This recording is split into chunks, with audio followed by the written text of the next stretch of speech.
श्री अनुराग टाक जी रतलाम से। राधे राधे महाराज जी। महाराज जी, मेरे भीतर कई समय से एक गहन जिज्ञासा जन्म ले रही है, उसी विषय में आपसे मार्गदर्शन चाहिए। गुरुजी, शास्त्रों में कहा गया है कि मनुष्य जन्म असंख्य योनियों के बाद प्राप्त होता है और इससे दुर्लभ एवं परम सौभाग्य माना गया है। मेरी जिज्ञासा है कि इस जन्म को इतना उच्च और इतना मूल्यवान और इतना पवित्र क्यों माना गया है? कौन सी विशेष क्षमता, कौन सा आध्यात्मिक क्योंकि किसी भी योनि में भगवान का भजन नहीं हो सकता, चाहे वो देवता योनि क्यों ना हो। देवता केवल स्वर्ग में अपने पुण्यों का भोग भोग सकते हैं, वो नया कर्म नहीं कर सकते। नया कर्म केवल मनुष्य योनि में हो सकता है। आप यहाँ भजन करके ब्रह्म बोध संपन्न महापुरुष हो सकते हैं। आप यहाँ भजन करके भगवान को प्राप्त हो सकते हैं। आप यहाँ पापाचरण करके नरक को प्राप्त हो सकते हैं। आप यहाँ कर्म बिगड़ जाए तो भूत बन सकते हैं। जो चाहो बन सकते हो, इतनी छूट है। इसलिए बड़े भाग मानुष तन पावा, सुर दुर्लभ सदग्रंथन गावा। देवताओं को भी मनुष्य योनि की चाह है कि एक बार मनुष्य बनूं और ऐसे कर्म करूंगा कि देवलोक से भी ऊपर, जैसे तपलोक, महालोक, जनलोक, ब्रह्मलोक, इनसे भी ऊपर मैं भगवान के वैकुंठ धाम को जाऊंगा। ऐसा हमें अवसर मिले। पर हम जब मनुष्य योनि में आते हैं तो गंदे भोगों में भोग कर अपने मन को और मलिन कर लेते हैं और पुनः 84 लाख योनियों में चले जाते हैं। ये साधन धाम मोक्ष कर द्वारा, पाए न जे परलोक सम्हारा, सो परत्र दुख पावे, सिर धुनि धुनि पछताए, काले कर्म ईश्वर मिथ्या दोष लगाए। ये भगवत प्राप्ति के लिए, साधना के लिए मिला हुआ है कि हम अपनी इंद्रियों को वश में करें, मन को वश में करें और भगवान का भजन करके भगवान की प्राप्ति करें। ये दुर्लभता है, ये किसी भी योनि में नहीं। 83,99,999 योनियों में इतनी क्षमता नहीं कि वो भजन कर सके। वो केवल मनुष्य जन्म में क्षमता दी गई है। इसीलिए दुर्लभो मानुषो देहो, इसे दुर्लभ कहा गया। दुर्लभो मानुषो देहो, मनुष्य शरीर मिलना दुर्लभ है। लेकिन यहाँ आकर के हम क्या करते हैं? नशाखोरी, बेविचार, गंदे आचरण, फिर बर्बाद हो जाते हैं। भूमि परत भा ढावर पानी, तिम जीव ही माया लपटानी। जैसे आकाश से स्वच्छ जल गिरा और भूमि में आते ही मलिन हो जाता है, ऐसे माँ के गर्भ से निकलते ही माया लिपट जाती है। बस शुरू हो गया कहाँ कहाँ कहाँ, ये तुम्हारे मम्मी, ये तुम्हारे पापा, परिचय प्रारंभ हो गया और आए थे हरिभजन को, भूल गए। फिर उसी प्रपंच में लग गए, फिर ब्याह हुआ, फिर हमारे पुत्र पुत्रियां हुई, फिर उनका ब्याह, फिर इसी में पूरा जीवन व्यतीत हो गया। हम जिस लक्ष्य के लिए आए थे कि भगवान का भजन करके भगवान की प्राप्ति करेंगे, वो हम भूल जाते हैं। मनुष्य जन्म इसीलिए दुर्लभ है कि इसके द्वारा हम साधना करके, भजन करके भगवान की प्राप्ति कर सकते हैं। ये अन्य किसी योनियों में नहीं, अन्य किसी योनियों में नहीं। सोनल मिश्रा जी। राधे राधे महाराज जी। महाराज जी, क्या इस कलयुग में भगवान जी अवतार लेंगे? ऐसा तो शास्त्रों में लिखा है कि भगवान लेंगे अवतार। भगवान के कल की अवतार की चर्चा आती शास्त्रों में, तो ऐसा लिखा है भगवान लेंगे। पर वो जब बहुत विकराल कलयुग बढ़ेगा। अभी 4,32,000 वर्ष कलयुग की आयु है, तो उसमें 5,000 के ऊपर ही, अभी तो 32,000 नहीं क्रॉस किया है। कलयुग में इतना पापाचरण बढ़ जाएगा, इतना पापाचरण बढ़ जाएगा कि कहीं राम कृष्ण नाम सुनने को नहीं मिलेगा। देखो धीरे धीरे उसका प्रभाव बढ़ रहा है। मतलब कलिकाल का प्रचंड स्वरूप जब आएगा तब तो हाय हाय मची जाएगी। अभी तो बच्चा है, 4,32,000 में अभी तो 5,000 वर्ष व्यतीत हुए हैं। और अगर 32,000 क्रॉस करेगा तब कैसा होगा? जब लाख हुआ, 2 लाख क्रॉस करेगा, तो अब लिखा है कलिकाल बिहाल किए मनुजा, नहीं माने को अनुजा तनुजा। बेटी बहन का भेद खत्म हो जाएगा, पशुवत भोग आचरण शुरू हो जाएंगे, तांडव राक्षसी स्वभाव का। जब ऐसा महाभयंकर पापाचरण होगा तब उस समय भगवान का अवतार होगा, कल की अवतार। फिर वो दुष्टों का विनाश करके तब फिर सतयुग आ जाएगा। वो आखिरी में 4,32,000 पूरे होते होते आखिरी में भगवान का अवतार होगा। जब भगवान का अवतार होगा उसी समय से सतयुग लग जाएगा, कलयुग की पूर्णता हो जाएगी। पर कलयुग अभी बहुत बहुत बहुत दुख है कलयुग में, बहुत दुख कलयुग में। शरीर स्वस्थ नहीं, अब देखो कैंसर ऐसे होने लगा जैसे जुकाम बुखार, जिसको देखो और तेरे दिन खबर मिलती उनको कैंसर हो गया, और कैंसर का मतलब जीवन बर्बाद हो जाना। वो सब कीमो लगवा के वो सब, वो साल 2 साल भले और घसते, इसके बाद शरीर छूट ही जाता है। अब कैसे कैसे भयंकर रोग बढ़ रहे हैं, कैसी कैसी भयंकर व्यवस्थाएं हैं। अब एक आदमी को परेशानी, अस्पताल जाए तो दवा मिलना तो बाद की बात है, पहले 10-5 हजार रुपया खर्चा करो इस बात के लिए कि तुम्हें है क्या। अब वो सब रिपोर्टें देखकर निर्णय करेंगे कि आपको है क्या, इसके बाद उसकी फीस दो डॉक्टर की, फिर दवा दो, और फिर 2-4 दिन बाद आओ, तब वो देखेंगे दवा का प्रभाव क्या पड़ा, जांच करवाओ। वो जांच में अगर किसान आदमी है ना, वो इतने में उसकी सब, इतना कहाँ पैसा है किसान आदमी के पास, तो आगे चल करके बड़ा रोगों का तांडव, भोगों का तांडव बढ़ेगा। कलयुग का प्रभाव, सब प्रथाएं, सब पवित्रताएं धीरे धीरे नष्ट होती जाती है। मतलब क्या सुंदर गृहस्थी कि अगर पति को प्राप्त किया तो आजीवन निर्वाह किया, पत्नी का वरण कर लिया, आजीवन निर्वाह किया। यहाँ लव मैरिज होता साल भर में डिवोर्स हो जाता है। कलयुग का प्रभाव देखो, कहा कलयुग का प्रभाव देखो। अब जब ये चरित्र आ गए कि पति पत्नी में विश्वास नहीं है, तो फिर मतलब कैसे गृहस्थी चलेगी।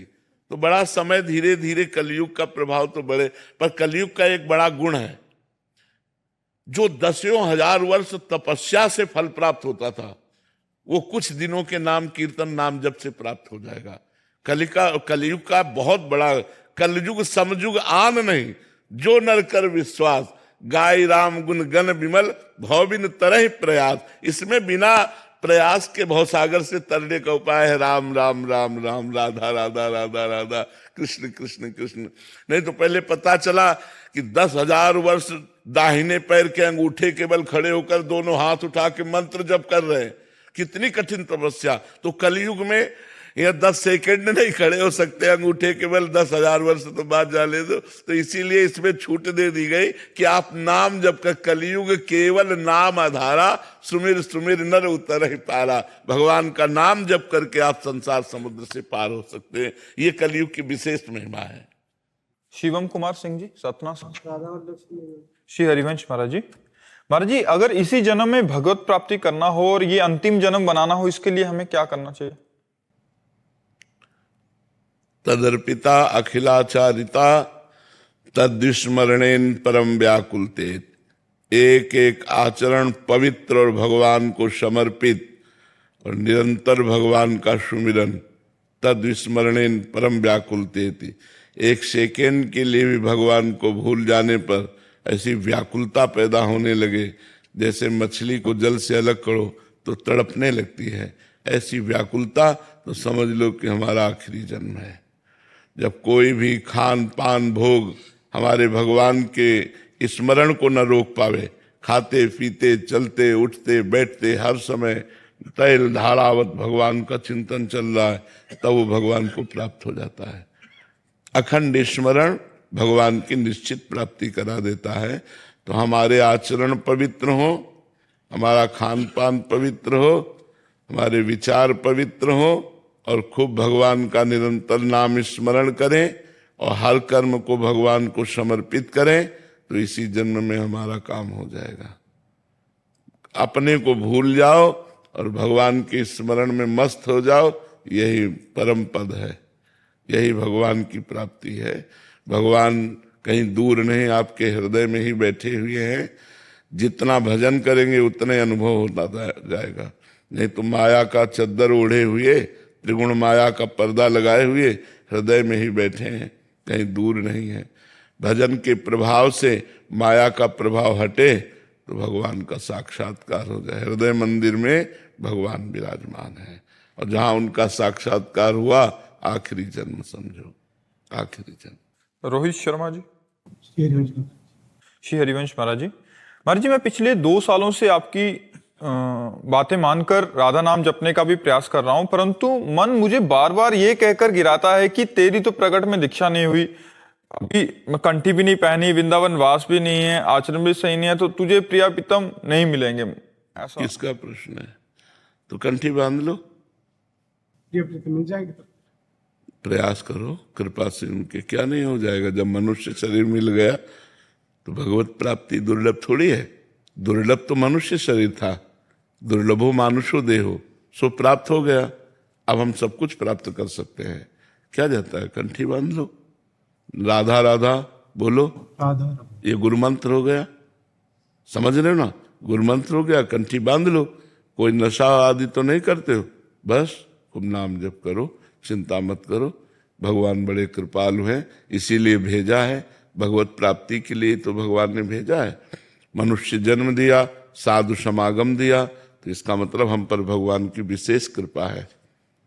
बिना भगवान की कृपा के संत समागम थोड़ी मिलता है।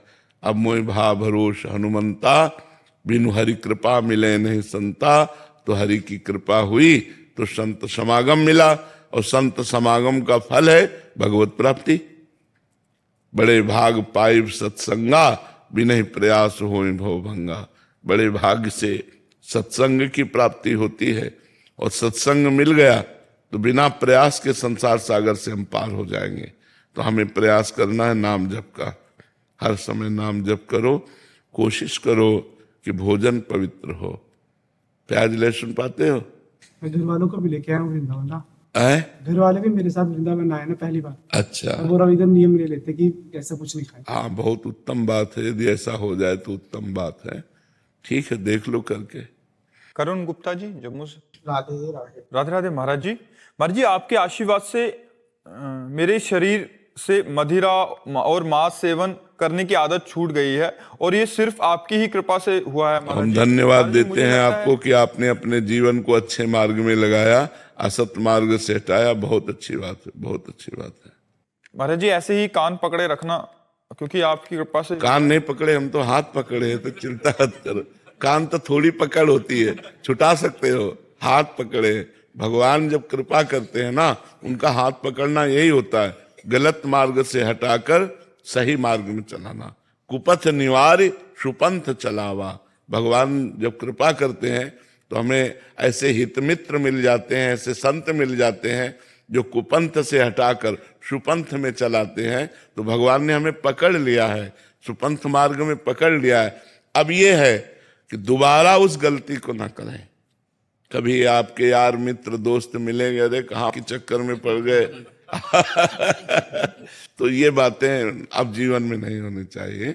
पक्का दृढ़ निश्चय करके ये सब गलत बात छोड़ दो और नाम जप करो। नाम जप करते हो?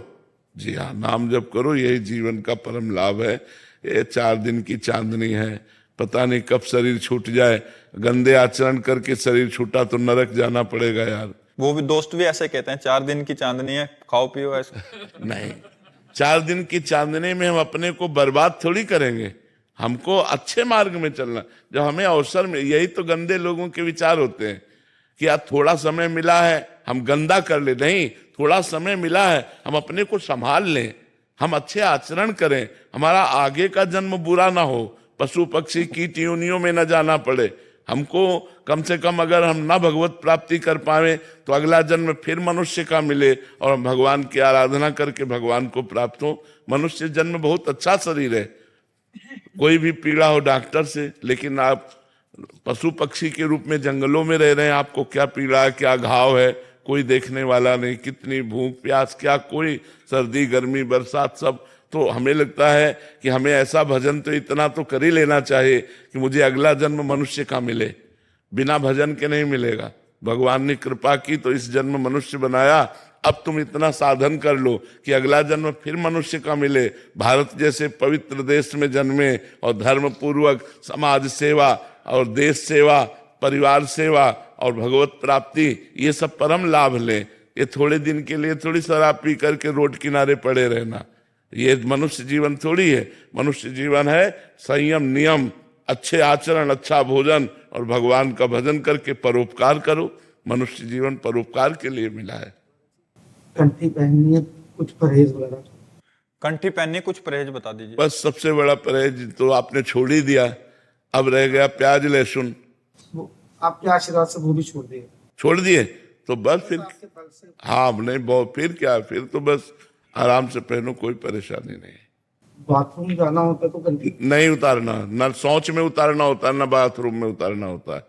ये बराबर 24 घंटे गले में बंधी रहती है, इसे नहीं उतारना होता। महाराज जी इनके एक दो प्रश्न थे कि जैसे किसी वस्तु का आज भोग लगा लिया और अगर कल पाने पड़ रही है, मान लीजिए किशमिश ही है, तो अगले दिन पा सकते हैं फिर से भोग लगा? हाँ, नहीं नहीं नहीं, वो भोग लगाने के बाद फिर उसे पा सकते हैं।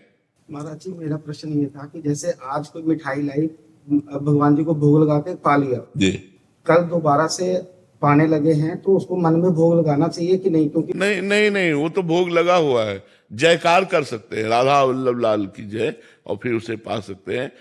जो भोग लगा दिया तो फिर बाहर भोग और अंदर भोग वही विराजमान है।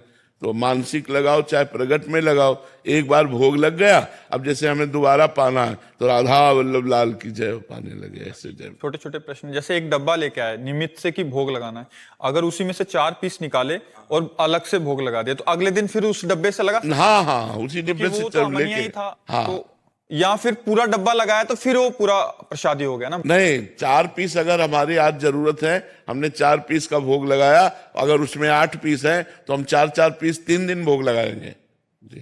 महाराज जी इनका एक और प्रश्न था कि अगर कोई इंसान वृंदावन की रज मांगे या पर वो मांस मदिरा का सेवन करता हो तो देनी चाहिए? दे देना चाहिए। रोगी है, दवा देनी चाहिए।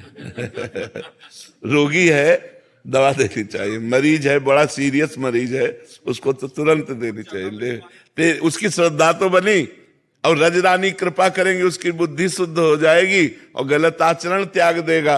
पहले तो उसकी धन्यवाद है कि उसकी रज में तो श्रद्धा बनी कि वृंदावन की रज है, इतनी श्रद्धा ही उसका कल्याण कर देगी, इतना ही कल्याण कर देगी। रज में बड़ी सामर्थ्य है। एक ज्योतिषाचार्य जी वृंदावन अपने मित्र के साथ आए, बड़े ज्योतिषाचार्य थे और सच्चे ज्योतिषाचार्य थे। तो उनके मित्र ने कहा कोई चमत्कार दिखाओ। तो बगल में एक आदमी चल रहा था, उन्होंने उसकी भाग्य रेखा पढ़ी और कहा कल इसे 12 बजे वृंदावन में सांड मारेगा और मर जाएगा। ज्योतिष से तुरंत विचार किया, तो बोले अब यार हम 12 बजे तक इसका पीछा करेंगे। कल तक किया और 12 बजे, ठीक 12 बजे वृंदावन का सांड आया और पेट में सिंह उसेर दिया, वो मर गया। उनको अनुभव हुआ कि इसको भगवत प्राप्ति हो गई। तो उनका ऐसा कैसे हो गया, इसकी तो दुर्गति होनी थी, तो पापी आदमी था, ये भगवत प्राप्त कैसे हो गया सांड मारने से? तो वृंदावन के रसिकों से मिले, उन्होंने कहा हमने उसके आचरण और उसकी गणित से देखा इसकी दुर्गति होनी थी और ये भगवत प्राप्त कैसे हो गया। तो उनका वृंदावन के सांड सींग जो है वो रज में ऐसे ऐसे करते हैं ना, उसमें रज लगी थी, तो जब मारा तो उसके पेट में रज चली गई, तो उसका कल्याण हो गया। रज रानी परम कल्याण करने वाली है। कोई मर रहा हो और उसके मुख में वृंदावन की जरा सी रज डाल दो, उसका कल्याण हो जाएगा। भगवान का चरणामृत डाल दो, उसका कल्याण हो जाएगा। तुलसी दल डाल दो उसके मुख में, भगवान नाम सुना दो, उसका कल्याण हो जाएगा। तो अगर कोई शराबी मांस खाने वाला भी है और रज मांगता है तो हमें दे देना चाहिए, जिससे उसकी श्रद्धा तो बनी, सतमार्ग में थोड़ी भी श्रद्धा बनी तो उसका कल्याण हो जाएगा। आज नहीं तो कल उसकी बुद्धि शुद्ध हो जाएगी। तृप्ति तिवारी जी मिर्जापुर। राधे राधे महाराज जी। महाराज जी गुरु मंत्र किस उम्र में ले लेना चाहिए? जब होश आ जाए, जब होश आ जाए, जिस उम्र में होश आ जाए उसी उम्र में गुरु मंत्र ले लेना चाहिए। वैसे शास्त्र आज्ञा तो है कौमार अवस्था में। कौमार अवस्था माने सबसे छोटी अवस्था होती है, जब हमें चेतना होती है, मैं कौन हूं, मैं कहाँ कैसा हूं, इतनी जानकारी होने लगती है घर परिवार की, तो उसी समय गुरु मंत्र ले लेना चाहिए। कौमार अवस्था में गुरु मंत्र ले लेना चाहिए। गंगा जी सदैव राधा रानी या गंगा जी साथ में रहे, ये कौन सी प्रक्रिया की है? नाम, नाम नामी अभेद है। यदि नाम चल रहा है तो संग में है। नाम से रूपों की झांकी तो आती है महाराज जी, साक्षात गंगा जी साथ रहे, ये कैसे? नाम और नाम जब करो जो चाहोगे। जिनके चरणों से गंगा जी निकली वो जब साथ हो जाएंगे तो गंगा जी क्या है? जिनके चरणों से गंगा जी निकली हैं, जब वो साथ हो जाते हैं नाम से, जितने विश्व तीर्थ हैं सब भगवान के चरणों में, तीर्थ पाद भगवान का नाम है। तो नाम खूब जब करो, उसी से सब ठीक हो जाएगा। नंदलाला की गैया बेसहारा बड़ी डोल रही हैं। ब्रजवासी थोड़े हल्के से धर्म में भूल गए,